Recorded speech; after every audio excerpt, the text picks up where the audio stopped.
안녕하세요.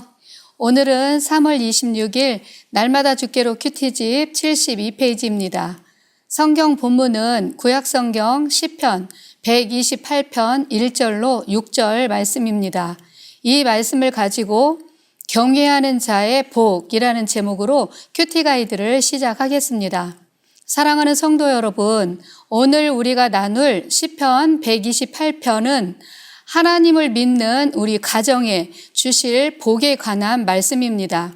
짧은 구절 속에 복이라는 단어가 4번이나 기록될 만큼 하나님은 우리들 가정에 복 주시기를 원하시고 그만큼 가정을 소중하게 여기시는 것을 알 수 있습니다. 이 4가지 복을 먼저 살펴보면요. 첫째는 손이 수고하는 대로 먹는 복입니다. 내가 속한 일터와 직장에 주시는 복이지요. 둘째는 가정의 복으로서 부부와 자식에 관한 복입니다. 셋째는 우리가 속한 공동체의 복으로서 가정과 나라가 번영하는 복입니다. 넷째는 자식의 자식을 보는 장수의 복에 관한 말씀입니다. 그렇다면 이런 많은 복을 누가 받고 누릴 수 있을까요? 바로 여호와를 경외하는 자입니다. 내용 관찰로 들어가 보겠습니다. 첫 번째, 여호와를 경외하는 자의 수고의 대가는 무엇입니까? 2절을 봅니다. 내가 손이 수고한 대로 먹을 것이라 내가 복되고 형통하리로다. 아멘. 여호와를 경외하는 자는 수고한 만큼의 대가를 충분히 거둘 것이며 번영의 복을 받을 것이다 라고 말씀하지요. 혹시 이 말씀을 듣고 수고한 대가를 거두는 게 무슨 복이냐? 일을 안 했는데도 풍성하게 주어지는 것이 복이지라고 말하는 사람이 있을지도 모릅니다. 그러나 그건 성경적 복이 아닙니다. 성실하게 일하고 그 대가를 가지고 먹고 사는 것이 참된 복입니다. 그런데 아이러니하게도 현실을 보면 그렇게 성실하게 수고하고 일을 했는데도 불구하고 대가가 제대로 주어지지 않는 경우를 참 많이 봅니다. 누가복음 5장에 보면 베드로가 나오는데요. 그는 고기를 잡는 어부로서 밤이 새도록 그물질을 하며 수고를 하였지만 잡은 게 없었다라고 말합니다. 여기서 베드로의 피로와 허탈감을 볼 수 있는데요. 이렇게 우리 주변에도 잘 살아보고자 사업을 시작해서 새벽부터 밤 늦게까지 일을 했음에도 불구하고 그것이 잘 안 돼서 결국 문을 닫게 되는 경우를 우리는 종종 봅니다. 왜 그럴까요? 창세기 1장 11절로 12절에 보면 이런 말씀이 있습니다. 하나님이 이르시되 땅은 풀과 씨 맺는 채소와 각기 종류대로 씨 가진 열매 맺는 나무를 내라 하시니 그대로 되었다라고 합니다. 12절에 보면 땅이 풀과 각기 종류대로 씨 맺는 채소와 각기 종류대로 씨 가진 열매 맺는 나무를 내니 하나님이 보시기에 좋았더라. 아멘. 이 말씀은 하나님이 처음에 땅을 창조하셨을 때의 풍성한 모습입니다.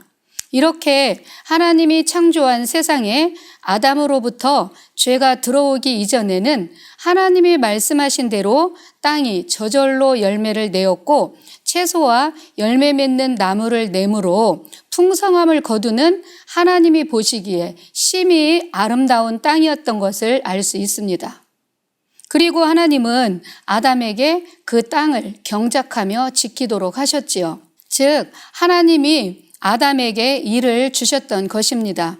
그런데 아담이 하나님의 말씀을 거역하고 불순종하여 죄를 범한 후에는 아담으로 인해 땅이 저주를 받았습니다. 그 후로는 땅이 소산을 저절로 내지 않고 오히려 가시덤불과 엉겅퀴를 내게 되었습니다.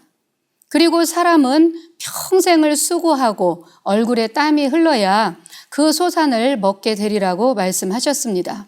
그러므로 뒤집어 보면 하나님의 말씀에 순종하지 않으면 아무리 수고하여도 저주한 땅에서 결실을 얻지 못할 수도 있음을 보여주는 것입니다. 이런 상황에서 내 손이 수고한 대로 충분한 열매를 거두게 될 것이라는 복을 주셨습니다. 두 번째입니다. 여호와를 경외하는 자의 가정이 받는 복은 무엇입니까? 3절을 봅니다. 내 집 안방에 있는 내 아내는 결실한 포도나무 같으며 내 식탁에 둘러앉은 자식들은 어린 감람나무 같으리로다. 아멘. 이 말씀을 우리말 성경으로 보면 이렇게 되어 있습니다. 내 아내는 집안 곳곳에서 열매를 많이 맺는 포도나무 같겠고 내 자식들은 올리브 나무들처럼 내 식탁 주위에 둘러 앉으리로다. 아멘. 말씀 속에 포도나무와 감람나무가 나오지요. 포도나무는 다산을 상징하기도 하지만 또 한편으로는 풍성함을 뜻하기도 합니다. 포도나무의 아내를 빗대어 설명한 것은 유대 사회의 한 단면을 보여주는 표현입니다. 출산 능력을 갖춘 건강한 아내가 자녀를 많이 낳고 하나님의 자녀로 잘 양육해내는 생명의 풍성함을 뜻하는 것이지요. 그 다음은 감람나무에 빗댄 자식의 복입니다. 식탁에 둘러앉은 자식을 어린 감람나무 같다고 합니다. 감람나무의 또 다른 말은 올리브 나무입니다. 이 말씀은 어린 감람나무가 질 좋은 기름을 많이 내어서 많은 사람을 유익하게 하는 것처럼 자식들이 잘 자라서 사회와 많은 사람들에게 선한 영향력을 끼치게 될 것을 말씀한 것입니다. 또 감람나무는 끈질긴 생명력을 뜻하기도 합니다. 6절에서 자식의 자식을 본다라고 한 것처럼 대를 잇는 장수의 복을 말씀한 것입니다. 이스라엘 역사는 전쟁의 역사다라고 해도 과언이 아닐 만큼 수많은 전쟁을 치렀습니다. 그러다 보니 전쟁통에 남자들이 많이 죽게 되어서 장수하지 못한 배경에서 비롯되었습니다. 이스라엘 나라에는 감람나무가 참 많습니다. 그 중에서도 수백 년 된 나무들이 많이 있으며 심지어 겟세마네 동산 안에는 무려 2000년이나 된 감람나무가 있다고 하지요. 이렇게 장구한 감람나무들처럼 대를 잇는 자손의 끈질긴 생명력, 장수의 복을 받게 될 것이다 라고 말씀을 한 것입니다. 세 번째, 여호와를 경외하는 공동체가 받는 복은 무엇입니까? 5절입니다. 여호와께서 시온에서 내게 복을 주실지어다. 너는 평생의 예루살렘의 번영을 보며. 아멘.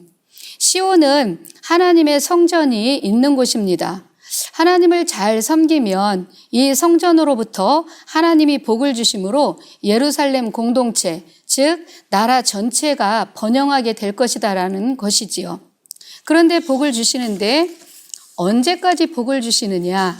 내 평생의 복을 볼 것이다 라고 말씀을 하고 있습니다.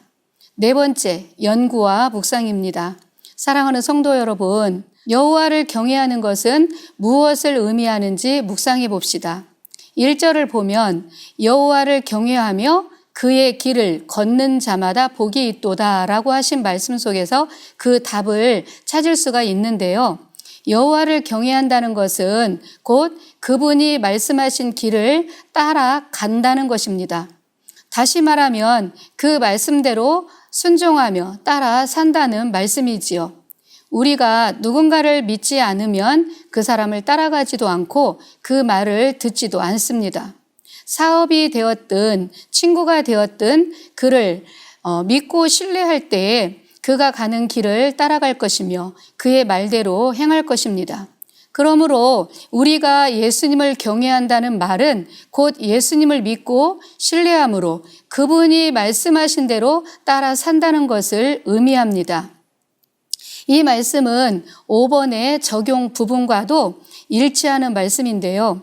우리가 하나님을 사랑한다, 그분을 경외한다 라고 고백한다면 말뿐 아니라 내 삶이 하나님의 말씀과 일치하도록 순종으로 이어져야 할 것입니다. 아멘.